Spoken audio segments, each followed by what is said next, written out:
in JSP to use any of the directive.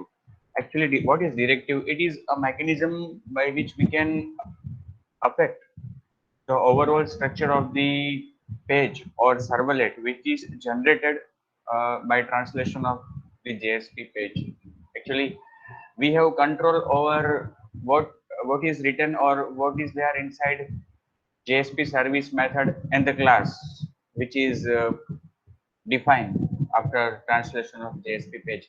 But outside that class, how that page should behave, etc., can be controlled by directives. Like we can set the response type, we can set some error page, we can mention the encoding tab, we can also mention whether buffering should be done or not. We can also mention that whether a new session should be created if one already does not exist. Such control or such settings can be done by using directives. There are many directives available in JSP. The most common of them is page directive. To use any of the directive, the syntax is common. You can see here the syntax which we discussed yesterday. Less than percentage sign at the rate, then name of the directive, and you can supply attributes. You should know what are the attributes available with your directive which you are using. Attribute is equal to its name. You can supply more than one attribute. It's very common. Okay, so but the attribute should be valid. Whatever attributes are available with the particular directive, we can use them, we can apply them appropriate value. So this was the syntax, and we have started with the discussion of page directive. As this chapter focuses on page directive, see, these are the attributes which we have listed on yesterday. That the page directive is one of the directive of JSP, which we can use in our code, and it has many attributes which can be used and which have different purpose. Like import attribute, very common and very understandable. That when we are writing a Java class, when we are writing a pure Java class, when we are writing a pure Java application, we define some class. Okay. Now it is very common that in our class which we are defining, we may be using classes which are not belonging to the same package. It means that we need to import some external library or external classes from external packages. For that purpose, generally we write import statement in our code. ये एक आम बाबत है, ये जावा के developers को already habit होती है कि हम अपने एप्लीकेशन में, अपने क्लास में दूसरे क्लासेस का उपयोग करने के लिए, वो दूसरे क्लासेस अगर सेम पैकेज में नहीं है तो हम उनको इंपोर्ट करके अपने करंट पैकेज, करंट क्लास में हम उनको यूज कर सकते हैं. तो वही पर्पस सर्व करता है यहाँ पे जेएसपी में पेज डायरेक्टिव. ठीक है, तो इंपोर्ट के द्वारा आप मेंशन कर सकते हो कि भाई कौन कौन से क्लासेस या कौन कौन से पैकेजेस आपको इंपोर्ट करने हैं. और एक बात कि ये जेएसपी पेज डायरेक्टिव के जितने भी एट्रीब्यूट्स है, उनमें से ये पेज इंपोर्ट एट्रीब्यूट ऐसा है कि जिसको आप एक से ज्यादा बार यूज कर सकते हो. Then we have discussed different attributes. Okay, yeah, I think that this attribute was is remaining to discuss. It was skipped accidentally. Is EL ignored? देखो इस एट्रीब्यूट का नाम क्या है, is EL ignored. EL stands for expression language.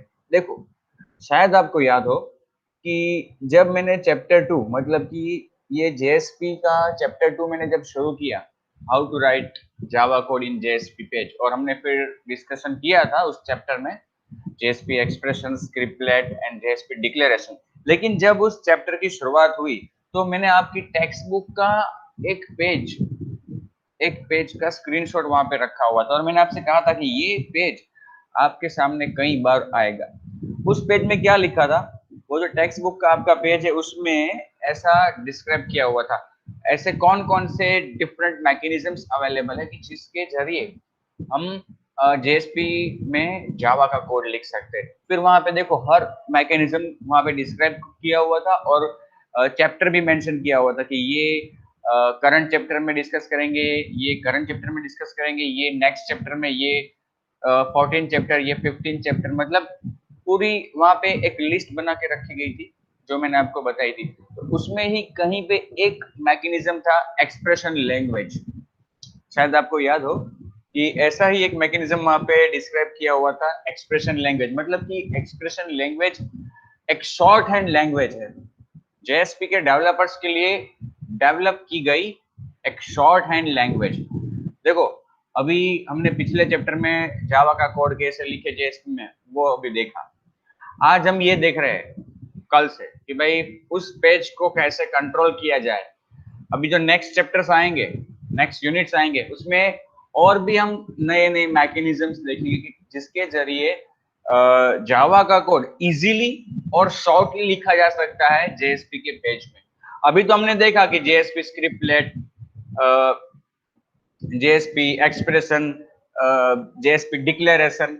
Okay, तो JSP expression, JSP declaration, JSP scriptlet कौन use कर सकता है? जिसको जावा पता हो, जो जावा जानता है भली भांति, वो जेएसपी एक्सप्रेशन, जेएसपी स्क्रिप्टलेट या जेएसपी डिक्लेरेशन का यूज करके जेएसपी में जावा का कोड लिख सकता है। लेकिन समझ लो कि आप किसी ऐसे डेवलपर को काम सौंप रहे हो जिसको जावा का नॉलेज नहीं है, वो एक्सएमएल और एचटीएमएल में मास्टर है, लेकिन उसे जावा का बिल्कुल नॉलेज नहीं है। तो आप क्या करोगे? अगर ऐसे आप वर्क डिवाइड करना नहीं चाहते और उसी के पास डेवलप करवाना चाहते हो कि जो केवल एक्सएमएल और एचटीएमएल जानता है, तो क्या करोगे? तो वो प्योर जावा का कोड, मतलब उसको आता ही नहीं है, तो वो स्क्रिप्टलेट या एक्सप्रेशन या डिक्लेरेशन तो वो नहीं लिख पाएगा। लेकिन जावा के डेवलपर्स ने जेएसपी में यूज हो सके इस हेतु से ऐसी सिंटेक्स भी बना के रखी है कि जो दिखने में एक्सएमएल जैसी हो और जो काम करती है पर्दे के पीछे जावा का। मतलब जो कार्य हम scriptlet, expressions, JSP expression, JSP scriptlet से करते हैं, वही कार्य हम इजीली एक शॉर्ट हैंड कोड के जरिए कर सकते हैं। मतलब कि वो देखने में पूरा लगे अपने को टैग जैसा और पर्दे के पीछे जावा का कोड रन होता है। तो ऐसे बहुत सारे मैकेनिज्म्स है कि जो टैग भी बना के रखे हैं, शॉर्ट हैंड लैंग्वेज बना के रखी है कि जो आप शॉर्ट में लिखोगे कोड होगा एक्सएमएल और एचटीएमएल जैसा, और उसकी असर क्या होगी कि वो पर्दे के पीछे जावा का कोड रन होगा जो ऑलरेडी डेवलपर्स ने बना के रखा है। तो वो जो शॉर्ट हैंड लैंग्वेज विकसा के रखी है जावा के डेवलपर्स ने, उसे एक्सप्रेशन लैंग्वेज कहा गया है। मतलब वो एक्सप्रेस करती है, शॉर्ट में एक्सप्रेस करती है, कुछ करना है ऐसा। तो ये जो एट्रीब्यूट है, ये एट्रीब्यूट याद रखना, ये आगे भी हम इसकी चर्चा करेंगे नेक्स्ट लेटर चैप्टर्स में। ये जो एट्रीब्यूट है वो क्या बताता है कि करंट पेज में अगर कहीं भी उस शॉर्ट हैंड लैंग्वेज का यूज किया है, एक्सप्रेशन लैंग्वेज का, तो उसे एग्जीक्यूट करना है या इग्नोर करना है। अगर इस एट्रीब्यूट की वैल्यू ट्रू है तो क्या होगा, करंट पेज में अगर कहीं पे भी एक्सप्रेशन लैंग्वेज का यूज हुआ है तो उसे इवेल्यूट नहीं किया जाएगा, उसे इग्नोर किया जाएगा। Okay, the el ignored attribute controls whether the JSP expression language is ignored or evaluated normally। अगर इसकी वैल्यू ट्रू है तो वो इग्नोर्ड होगा और फॉल्स है तो वो इवेल्यूट होगा। This is new attribute in JSP2. By default, it is true for Servlet 2.3 and later, and will be discussed in next units. This attribute can be set as less than percentage at the rate page is el ignored equal to some value. ठीक है? In buffer we have discussed size of the buffer for buffering the content by JSP writer, auto flush info to retrieve to mention some description about our page. और last में हमने ये discuss किया error page और इस error page. Error page और इस error page बहुत ही दिलचस्प एट्रीब्यूट्स है। हमारे बहुत सारे जेएसपी पेजेस में ऐसा हो सकता है कि एरर की संभावनाएं होती या होगी। तो जनरली क्या होता है कि एरर आने पे आपने भी देखा होगा कि सर्वलेट को अगर आप रन करते हो और रन टाइम एरर आती है तो ब्राउजर में ही वो पूरा स्टैक ट्रेस डिस्प्ले कर देता है और सब मतलब कि ये एरर आ रही है that prevent the servlet from running whatever. तो जब आप रियल वर्ल्ड एप्लीकेशन बनाते हो तो आप चाहोगे कि भाई ऐसी कोई भी रन टाइम एरर आए तो हम जो मैसेज अभी देख रहे हैं एरर का वो क्लाइंट के सामने ना आए। तो क्लाइंट के सामने हम प्रस्तुत करेंगे उस एरर को अपने हिसाब से, क्लाइंट समझ सके ऐसी भाषा में अच्छे से। तो ऐसा हम चाहेंगे कि अपने हर एक पेज में करें। तो ऐसे इंटेंशन के लिए आप एक ऐसा डेजिग्नेटेड पेज बना सकते हो कि जो केवल एरर को डिस्प्ले करे। मतलब एक ऐसा पेज कि जो एरर आने पर रन होगा, अदरवाइज रन नहीं होगा। कहीं से भी एरर आए अपनी एप्लीकेशन में, किसी भी जेएसपी से एरर आए तो ये पेज रन होगा। और जिस पेज से एरर जनरेट हुई है उस पेज से एरर का रेफरेंस मतलब कि एक्सेप्शन का रेफरेंस पास किया जाएगा उस सेकेंडरी पेज को। फिर वो सेकेंडरी पेज डिस्प्ले करेगा अच्छी जो हमने लिखा है कोड उसके अनुसार क्लाइंट को एरर। तो अगर ऐसा हम कुछ करना चाहते हैं तो वो जो अपने जितने भी जेएसपी है ना उसमें अपने को बताना पड़ेगा कि अगर इस पेज से एरर आती है, एक्सेप्शन जनरेट होती है, तो उस एक्सेप्शन को हैंडल कौन करेगा? वो पेज। तो वो जो सेकेंडरी पेज आपने बना के रखा है जिसको हम एरर पेज कहते हैं जनरली, उस पेज को आपने अपनी ही एप्लीकेशन में कहीं पे सेव करके रखा होगा। उसका जो यूआरएल है वो आपको मेंशन करना है हर पेज में। हर पेज में आपको page directive error page equal to उस पेज का रेफरेंस की जो एरर आने पे जनरेट रन होना चाहिए। तो आपके हर जेएसपी पेज में जहां पे आप एक्सेप्शन को सेकेंडरी पेज से हैंडल करवाना चाहते हो वहां पे आपको ये एट्रीब्यूट लिखना है एरर पेज। फिर next attribute is error page. अब वो जो आपका पेज है जो आपने एरर जनरेट होने पे रन हो उस हेतु से बनाया है, उस पेज में भी आपको एक एट्रीब्यूट सेट करवाना होगा जिससे सिस्टम को पता चले कि ये पेज एरर पेज है, जिससे वो एक्सेप्शन उसको पास करे। तो वो जो सेकेंडरी पेज है कि जो एरर डिस्प्ले करेगा उसमें हमें एक एट्रीब्यूट सेट करना होगा पेज डायरेक्टिव का इज एरर पेज। इसको ट्रू रखना होगा। बाय डिफॉल्ट तो ये फॉल्स होता है। इस एट्रीब्यूट को ट्रू रखने से वो पेज एक एरर पेज बन जाता है कि जो एरर को हैंडल करेगा, शो करेगा। इस एट्रीब्यूट की वैल्यू होगी ट्रू या फॉल्स। मैंने बताया ना कि बाय डिफॉल्ट ये फॉल्स होता है। It specifies whether or not the current page can act as an error page for another JSP page. It takes the syntax like less than percentage at the rate, then page directive, that is page is error page equal to value means true or false. It can be true or false. By default it is false. अब ये छोटा सा example देखो, यहाँ पे HTML है, title WTAD demo body, this page will not catch errors. ये अपना नॉर्मल JSP का पेज है, ठीक है ना। अब ये अगर इस पेज से एरर जनरेट होती है फॉर एग्जांपल, तो हम उस एरर को हैंडल करने के लिए दूसरा पेज बनाएंगे। तो यहाँ पे देखो क्या लिखा है, यहाँ पे पेज डायरेक्टिव का यूज किया, less than percentage at the rate page error page equal to webinf catch error.jsp। मैंने एक अलग से पेज बना के रखा है catch error.jsp और उसको रखा भी कहाँ है, देखो webinf पे रखा। webinf में क्यों रखा? क्योंकि क्लाइंट डायरेक्टली उसे एक्सेस नहीं करना चाहिए। catch error.jsp पेज ऐसा है कि जिसकी रिक्वेस्ट क्लाइंट से नहीं आने वाली, वो पेज तो मेरे ही किसी और पेज से रन होने वाला है, इसलिए मैं क्लाइंट डायरेक्टली उसको एक्सेस ना कर पाए, इसलिए वेब आईएनएफ में रखा है, क्योंकि वेब आईएनएफ में जो चीज होती है उसको क्लाइंट यूआरएल लिख के एक्सेस नहीं कर सकता। अब मैंने मेंशन कर दिया कि अगर इस पेज में एरर जनरेट होती है तो उसे हैंडल कौन करेगा, कैच एरर डॉट जेएसपी।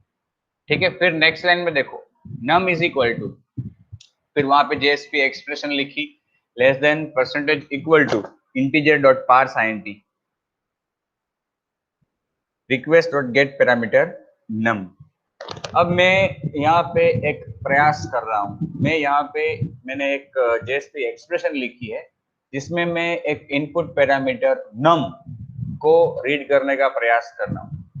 ठीक है, अब देखो ये अपना catch error dot JSP page जो हमने अपनी प्रीवियस जेएसपी पेज में, मतलब ये जो हमारा जेएसपी पेज है जिसका नाम रखा है सिंपल, उसमें हमने मेंशन किया है कि catch error dot JSP page error को हैंडल करेगा। अब वो पेज ये है कि जो एरर को डिस्प्ले करने के लिए बनाया गया है, catch error dot JSP.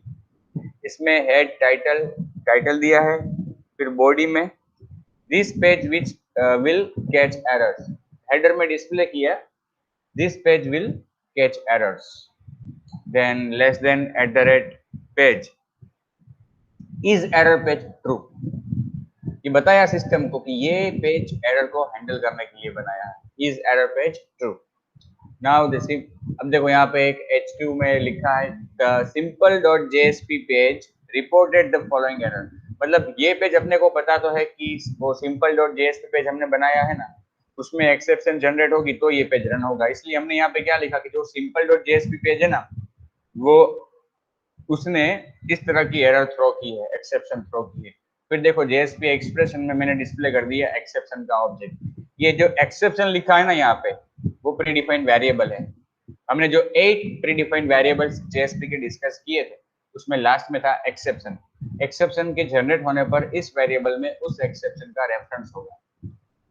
The problem occurred eight, अब हम डिस्प्ले कर रहे हैं स्टैक ट्रेस पे, मतलब कहां से ये प्रॉब्लम जनरेट हुआ वो भी हम डिस्प्ले करना चाहते हैं। तो देखो यहाँ पे द प्रॉब्लम अकर्ड एट, फिर प्री टैग लिखा, less than percentage at the rate, ये क्या लिखा है, page directive, page import equal to Java dot IO dot asterisk. यहाँ पे एक पैकेज इंपोर्ट किया आईओ पैकेज, नेक्स्ट लाइन में प्रिंट करवाया स्क्रिप्टलेट के जरिए exception dot print stack trace new print writer out. हमने क्या किया यहाँ पे कि जो एरर जनरेट हुई है उसका पूरा स्टैक ट्रेस डिस्प्ले करवाया ब्राउजर में। ब्राउजर में डिस्प्ले करने के लिए अपने पास ब्राउजर का रेफरेंस तो होना चाहिए, तो अपने पास जेएसपी राइटर का ऑब्जेक्ट है यहाँ पे जिसका नाम क्या है, आउट, प्रीडिफाइंड वेरिएबल आउट। तो देखो यहाँ पे रेफरेंस क्या पास कर दिया, आउट। आउट को एज ए रेफरेंस पास करके प्रिंट राइटर का एक ऑब्जेक्ट बनाया और उस ऑब्जेक्ट के ऊपर हमने स्टैक ट्रेस प्रिंट करवा दिया, तो वो कहाँ पे जाएगा, ब्राउजर पे। अब देखो आपको दो एग्जीक्यूशन यहाँ पे मैंने बताए। ऊपर वाला जो आउटपुट है उसमें अगर आप देखो हमने सिंपल डॉट जेएसपी पेज को रन करवाया, सिंपल डॉट जेएसपी पेज को रन करवाया और वहां पे क्वेश्चन मार्क करके नम इज इक्वल टू 10 लिख दिया, तो इसका मतलब क्या हुआ कि इस रिक्वेस्ट में नम नाम का एक पैरामीटर जाएगा और उसकी वैल्यू क्या है 10। ठीक है, अब सेकंड टाइम देखो नीचे का output, simple dot JSP page को रन करवाया, कोई इनपुट पैरामीटर पास नहीं किया। अब इनपुट पैरामीटर पास नहीं किया है तो वहां पे रन टाइम एरर जनरेट होगी और देखो यहाँ पे वो एरर डिस्प्ले की, this page will catch errors Java dot language dot number format exception null. कहाँ पे वो एरर जनरेट हुई, यहाँ पे हमने क्या लिखा है, इंटीजर डॉट पार्स आईएनटी और अंदर लिखा है request dot get parameter num. अब कोई पैरामीटर पास ही नहीं हुआ है तो वहां पे वैल्यू क्या आएगी, नल, और नल जब पार्स आईएनटी होता है तो एक्सेप्शन थ्रो होगी, है ना। तो देखो यहाँ पे एक्सेप्शन थ्रो हुई और वो एक्सेप्शन कैच कहाँ पे हुई है, कैच एरर डॉट जेएसपी में। ये जो कोड आपके सामने आ रहा है अभी, ये जो आउटपुट आपके सामने है, the simple dot JSP reported the following error, वो हमने लिखा कहाँ पे, कैच एरर डॉट जेएसपी। तो कहने का मतलब एरर के आने पर रन कौन सा पेज हुआ, कैच एरर डॉट जेएसपी, और देखो पूरा स्टैक ट्रेस भी डिस्प्ले हुआ है। Java dot language dot number format exception null, मतलब कि वहां पे नल को हमने इंटीजर में कन्वर्ट करने का प्रयास किया है। इसलिए इन सब के बीच में और एक चीज भी आप लोग नोट कर सकते हो कि ये देखो, अभी एरर आई और कौन सा पेज रन हुआ अपना, कैच एरर डॉट जेएसपी। फिर भी आप ब्राउजर में यूआरएल देखो, है ना मजे की बात। URL simple dot JSP page का ही है और ये आउटपुट किसका है, कैच एरर डॉट जेएसपी। मतलब क्लाइंट को पता ही नहीं चलेगा कि ये उसके सामने जो आउटपुट अभी आया वो कौन से पेज का है। आउटपुट आ रहा है catch error dot JSP page का, लेकिन यूआरएल वही का वही। तो एक्चुअली क्लाइंट को पता ही नहीं चलेगा कि अभी उसके सामने कौन सा पेज आया है। ठीक है, has anybody any doubt friends? Yes, sir.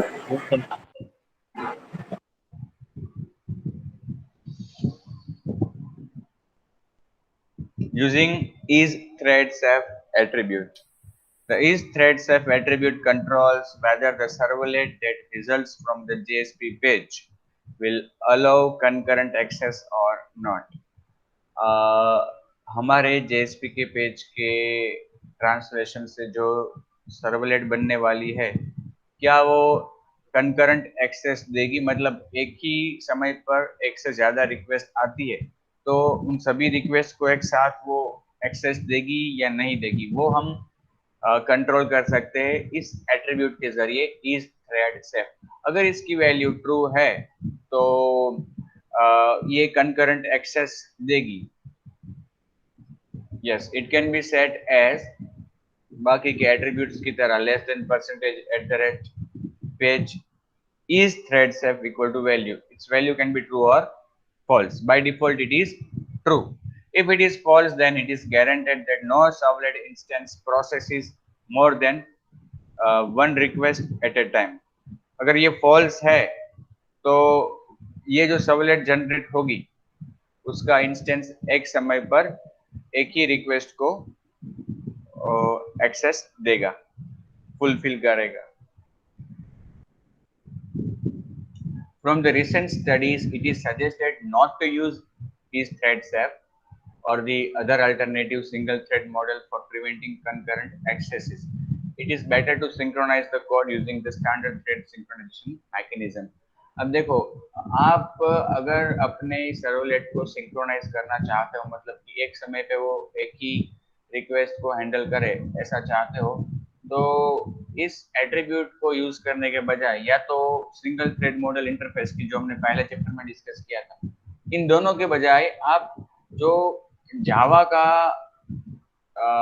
Thread synchronisation का मैकेनिज्म है ना, सिंक्रोनाइजिंग थ्रेड्स या सिंक्रोनाइजिंग ऑब्जेक्ट्स, पता है ना, हमने दो मैकेनिज्म डिस्कस किए थे, synchronise methods and synchronise blocks या सिंक्रोनाइज ऑब्जेक्ट्स। इन दोनों में से कोई मैकेनिज्म यूज करो जिसके जरिए उस ऑब्जेक्ट पर एक लॉक लग जाएगा सर्वलेट पर, तो क्या होगा कि एक ही रिक्वेस्ट एक समय पर उसे एक्सेस, मतलब कि रिस्पॉन्स देगी सर्वलेट उसको। यूजिंग द एक्सटेंस एट्रीब्यूट, ये भी कई बार आपको उपयोगी हो सकता है। The extent specifies the superclass of the servlet that will be generated for the JSP page. It has the following form: less than percentage at the rate page extends equal to package dot class.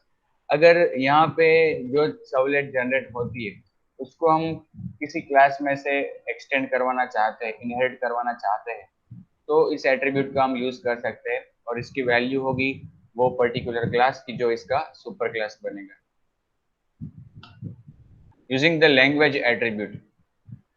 The language attribute specifies scripting language being used in the page. Sometimes it may be useful. अगर हमने current JSP में कोई scripting language का use किया है तो हम इस एट्रीब्यूट के जरिए वो बता सकते हैं कि कौन सी स्क्रिप्टिंग लैंग्वेज का हमने यूज किया है।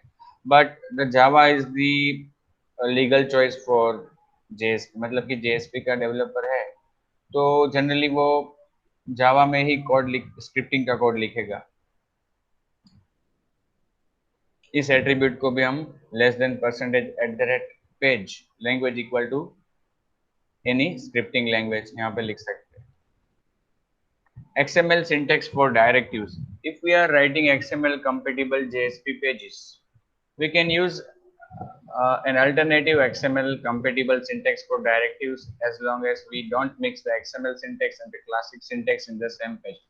देखो हर मैकेनिज्म में मतलब कि JSP expression, JSP scriptlet, JSP declaration, हर मैकेनिज्म में हमारे सामने ये चीज आई है। कौन सी चीज? XML syntax. वो क्यों पता है? क्योंकि जनरली हमने जो सिंटेक्स हम जो यूज करते हैं JSP एक्सप्रेशन मतलब वो less than percentage equal to scriptlet, less than percentage declaration, less than percentage exclamation, वो एक्चुअली HTML कंपेटिबल सिंटेक्स है और ज्यादातर केस में हम वही यूज करते हैं। लेकिन कोई बंदा XML का डेवलपर है और अगर वो पूरा पेज XML में लिख रहा है, JSP का पेज पूरा XML में लिख रहा है, तो उसको उस XML में अगर जावा का कोड इंसर्ट करना है तो वो XML की सिंटेक्स भी यूज कर सकता है। क्यों?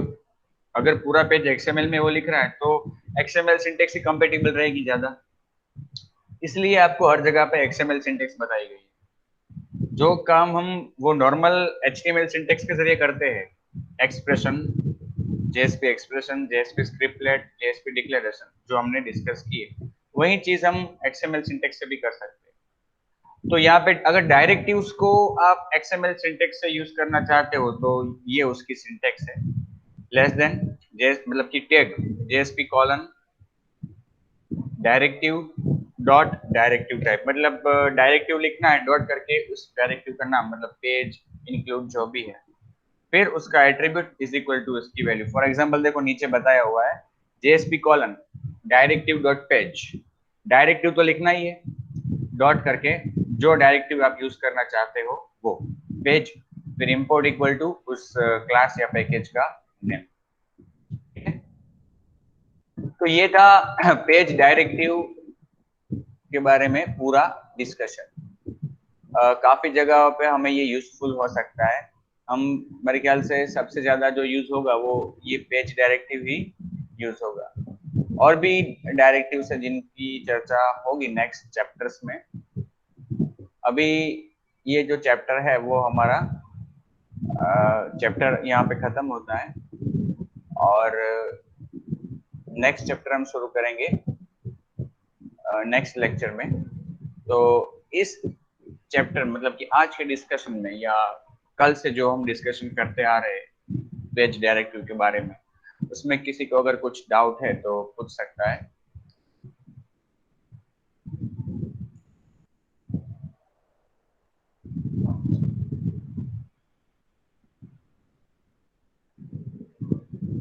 Has anybody any doubt?